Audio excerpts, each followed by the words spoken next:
ಧರ್ಮಸ್ಥಳ ಗ್ರಾಮದಲ್ಲಿ ಶವಗಳನ್ನು ಹೂತಿಟ್ಟ ಆರೋಪ ಪ್ರಕರಣದ ಉತ್ಖನನ ಕ್ಲೈಮ್ಯಾಕ್ಸ್ ಹಂತಕ್ಕೆ ಬಂದು ತಲುಪಿದೆ. ತೀವ್ರ ಕುತೂಹಲ ಹುಟ್ಟುಹಾಕಿದ್ದ 11 ಮತ್ತು 12ನೇ ಪಾಯಿಂಟ್ನಲ್ಲಿ ಶೋಧ ಕಾರ್ಯ ಮುಗಿದಿದೆ. ಮತ್ತೊಂದು ಕಡೆ ನಿನ್ನೆ ಬಂಗ್ಲೆಗುಟ್ಟದಲ್ಲಿ ಸಿಕ್ಕಿದ್ದು ಒಂದಲ್ಲ 3 ಅಸ್ಥಿ ಅನ್ನೋ ವಿಚಾರ ಸಂಚಲನ ಸೃಷ್ಟಿಸಿದೆ.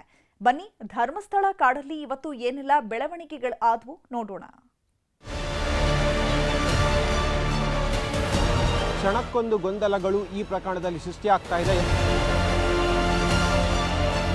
ಧರ್ಮಸ್ಥಳದಲ್ಲಿ ಎಸ್ಐಟಿ ಅಧಿಕಾರಿಗಳು ನಡೆಸುತ್ತಿರೋ ಆಪರೇಷನ್ ಅಸ್ಥಿ ಕಾರ್ಯಾಚರಣೆ ಮುಂದುವರೆದಿದೆ. 7ನೇ ದಿನವಾದ ಇವತ್ತು ಕೂಡ ಧಾರಾಕಾರ ಮಳೆ ಮಧ್ಯೆಯೂ ಅನಾಮಿಕ ಮುಸುಕುಧಾರಿ ತೋರಿಸಿದ ಸ್ಥಳದಲ್ಲಿ ಕಾರ್ಯಾಚರಣೆ ನಡೆಸಿದ್ರು.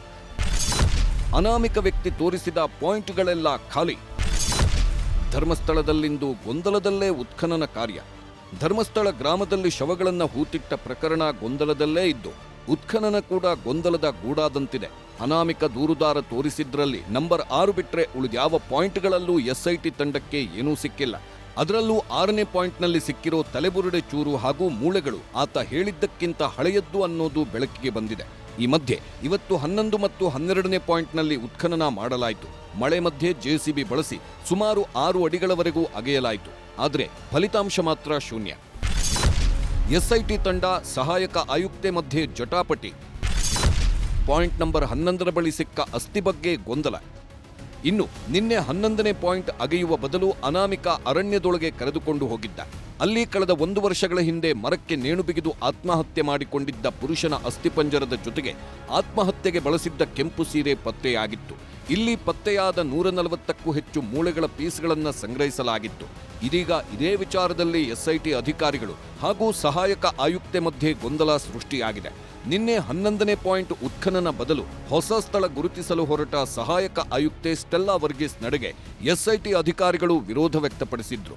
ಅಷ್ಟೇ ಅಲ್ಲ, ಅರಣ್ಯದೊಳಗೆ ಆತ್ಮಹತ್ಯೆ ಮಾಡಿಕೊಂಡ ರೀತಿಯಲ್ಲಿದ್ದ ಅಸ್ಥಿಪಂಜರ ಪತ್ತೆಯಾದಾಗ ಇದರ ಮಹಜರನ್ನ ಕಾನೂನು ರೀತಿ ಧರ್ಮಸ್ಥಳ ಪೊಲೀಸರೇ ಮಾಡಲಿ, ನಮ್ಮ ಪ್ರಕರಣಕ್ಕೆ ಇದು ಸಂಬಂಧಪಟ್ಟದ್ದಲ್ಲ ಅಂತ ಎಸ್ಐಟಿ ಅಧಿಕಾರಿಗಳು ಹೇಳಿದ್ರು. ಆದ್ರೆ ಇದಕ್ಕೆ ಎಸಿ ಅವರು ಒಪ್ಪಲಿಲ್ವಂತೆ. ಮಾತ್ರವಲ್ಲ, ಈ ಅಸ್ಥಿಪಂಜರ 1 ವರ್ಷದೊಳಗಿನದ್ದು ಅನ್ನೋದನ್ನ ಸ್ಥಳದಲ್ಲಿ ವೈದ್ಯರು ಹೇಳಿದ್ರು. ಸಹಾಯಕ ಆಯುಕ್ತೆ ಯಾರ ಮಾತು ಕೇಳಲಿಲ್ಲ. ಹೀಗಾಗಿ ಕೊನೆಗೆ ಸಹಾಯಕ ಆಯುಕ್ತೆ ಸ್ಟೆಲ್ಲಾ ವರ್ಗೀಸ್ ಸೂಚನೆಯಂತೆ ಎಸ್ಐಟಿ ಅಧಿಕಾರಿಗಳು ಆತ್ಮಹತ್ಯೆ ಮಾಡಿಕೊಂಡಿರೋ ರೀತಿ ಪತ್ತೆಯಾಗಿರೋ ವ್ಯಕ್ತಿಯ ಸ್ಥಳ ಮಹಜರು ನಡೆಸಲಾಗಿದೆ. 14ನೇ ಪಾಯಿಂಟ್ನಲ್ಲಿ ಸಿಕ್ಕಿದೆಯಾ 3 ಅಸ್ಥಿಪಂಜರ. ಈ ಮಧ್ಯೆ ನಿನ್ನೆ ಪಾಯಿಂಟ್ ನಂಬರ್ 11ರ ಬಳಿಯ ಕಾಡಿನಲ್ಲಿ ನಡೆದ ಉತ್ಖನನ ಪ್ರಕ್ರಿಯೆಯನ್ನೇ ಪಾಯಿಂಟ್ ನಂಬರ್ 14 ಅಂತ ಗುರುತಿಸಲಾಗಿದೆ. ಅಲ್ಲದೆ ಈ ಬಗ್ಗೆ ಮತ್ತೋರ್ವ ದೂರುದಾರೆ ಸುಜಾತಾ ಭಟ್ ಪರ ವಕೀಲ ಹೊರಡಿಸಿರೋ ಪತ್ರಿಕಾ ಪ್ರಕಟಣೆ ತೀವ್ರ ಕುತೂಹಲ ಹುಟ್ಟುಹಾಕಿದೆ. ಈ ಸ್ಥಳದಲ್ಲಿ 3 ಅಸ್ಥಿಪಂಜರ ಪತ್ತೆಯಾಗಿದೆ ಅಂತ ಪ್ರಕಟಣೆ ಹೊರಡಿಸಿದ್ದು ಕುತೂಹಲವನ್ನ ದುಪ್ಪಟ್ಟು ಮಾಡಿದೆ. ಇನ್ನು ದೂರುದಾರೆ ಸುಜಾತಾ ಭಟ್ ಪರ ವಕೀಲ ಲೆಟರ್ ಹೆಡ್ನಲ್ಲಿ ಏನಿದೆ ಅನ್ನೋದನ್ನ ನೋಡೋದಾದ್ರೆ, ಪಾಯಿಂಟ್ ನಂಬರ್ 14ರಲ್ಲಿ ಉತ್ಖನನದ ವೇಳೆ 3 ಅಸ್ಥಿಪಂಜರ ಸಿಕ್ಕಿದೆ. ಪಾಯಿಂಟ್ ನಂಬರ್ 11ರಿಂದ 100 ಮೀಟರ್ ದೂರದಲ್ಲಿ ಅಸ್ಥಿಪಂಜರ ಸಿಕ್ಕಿದೆ. 3 ಮಾನವ ಅಸ್ಥಿಪಂಜರಗಳ ಅವಶೇಷ ಲಭ್ಯವಾಗಿವೆ. 3ರಲ್ಲಿ 1 ಅವಶೇಷ ಮಹಿಳೆಯದ್ದಾಗಿದೆ. ಅಸ್ಥಿ ಜೊತೆ ಮಹಿಳೆಯ ಸೀರೆಯೂ ಪತ್ತೆಯಾಗಿದೆ ಅಂತ ತಿಳಿಸಿದ್ದಾರೆ. ಪಾಯಿಂಟ್ ನಂಬರ್ 14ರಲ್ಲಿ ಸಿಕ್ಕ 140ಕ್ಕೂ ಅಧಿಕ ಮೂಳೆಗಳನ್ನ ಮಣಿಪಾಲ ಕೆಎಂಸಿಗೆ ರವಾನಿಸಿರುವ ಎಸ್ಐಟಿ ಅಧಿಕಾರಿಗಳು ಅಲ್ಲಿ ವೈಜ್ಞಾನಿಕ ವಿಶ್ಲೇಷಣೆಗೆ ಒಳಪಡಿಸಿದ್ದಾರೆ. ಇನ್ನು ಧರ್ಮಸ್ಥಳದಲ್ಲಿನ ತನಿಖಾ ಪ್ರಕ್ರಿಯೆಗಳ ಬಗ್ಗೆ ಎಸ್ಐಟಿ ಮುಖ್ಯಸ್ಥ ಪ್ರಣವ್ ಮೊಹಾಂತಿ ಗೃಹ ಸಚಿವ ಪರಮೇಶ್ವರ್ ಅವರನ್ನ ಭೇಟಿಯಾಗಿ ಮಾಹಿತಿ ನೀಡಿದ್ದಾರೆ. ಇದೆಲ್ಲ ಅವರು ಆ ಮಾಹಿತಿಗಳನ್ನು ಒಟ್ಟಿಗೆ ವರದಿಯಲ್ಲಿ ಕೊಡ್ತಾರೆ. ಯಾಕೆಂದರೆ ಈಗ ಏನೆಲ್ಲ ನಡೀತಾ ಇದೆ ಅದನ್ನು ಬಿಟ್ಸ್ ಆ್ಯಂಡ್ ಪೀಸಸ್ ಹೇಳಿದ್ರೆ ಅದಕ್ಕೆ ಯಾವುದು ಅರ್ಥನೂ ಬರೋದಿಲ್ಲ. ಅದಕ್ಕೆ ನಾವು ಕೇಳೋದಿಲ್ಲ, ಅವರು ಹೇಳಲ್ಲ. ಭಗವಂತನಲ್ಲಿ ನಾವು ಯಾವುದೇ ಥರ ಒಂದು ರಾಜಕಾರಣ ಮಾಡ್ತಾ ಇಲ್ಲ. ಇಲ್ಲಿ ನ್ಯಾಯವನ್ನು ಕೇಳ್ತಾ ಇರೋದು. ಮಾಡಿದ್ದಾರೆ ಅನ್ನೋದಲ್ಲ, ಇಲ್ಲಿ ಮಾಡಿದರೆ ಸತ್ಯ ಹೊರ ಬರಲಿ, ಮಾಡಿಲ್ದಿದ್ರೆ ಅವ್ರಿಗೆ ಜಯ ಆಗಲಿ. ಕಾದು ನೋಡಬೇಕಲ್ಲ. ಈಗ ತನಿಖೆಗೆ ಎಲ್ಲರೂ ಸಹಕರಿಸಬೇಕು, ಸಹಕರಿಸ್ತಾ ಇದ್ದಾರೆ, ಸಹಕರಿಸಲೇಬೇಕು.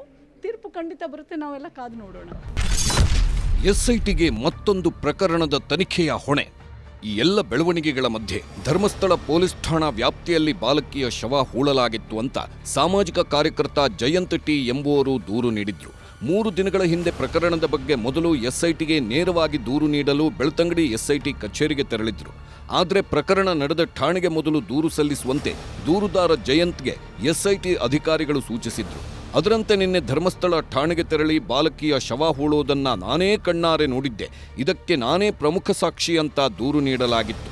ಈ ಪ್ರಕರಣದ ತೀವ್ರತೆಯನ್ನು ತಿಳಿದ ರಾಜ್ಯ ಪೊಲೀಸ್ ಮಹಾನಿರ್ದೇಶಕರು ಈ ಕುರಿತಂತೆಯೂ ತನಿಖೆ ನಡೆಸುವಂತೆ ಎಸ್ಐಟಿಗೆ ವಹಿಸಿದ್ದಾರೆ. ಸದ್ಯ ಧರ್ಮಸ್ಥಳದಲ್ಲಿ 12 ಪಾಯಿಂಟ್ಗಳಲ್ಲಿ ಉತ್ಖನನ ಪ್ರಕ್ರಿಯೆ ಮುಕ್ತಾಯವಾಗಿದೆ. ನಾಳೆ 13ನೇ ಪಾಯಿಂಟ್ ಮೇಲೆ ಕುತೂಹಲ ನೆಟ್ಟಿದೆ. ಅಜಿತ್ ಜೊತೆ ಕಿಶನ್ ಶೆಟ್ಟಿ, ನ್ಯೂಸ್ 18 ಮಂಗಳೂರು.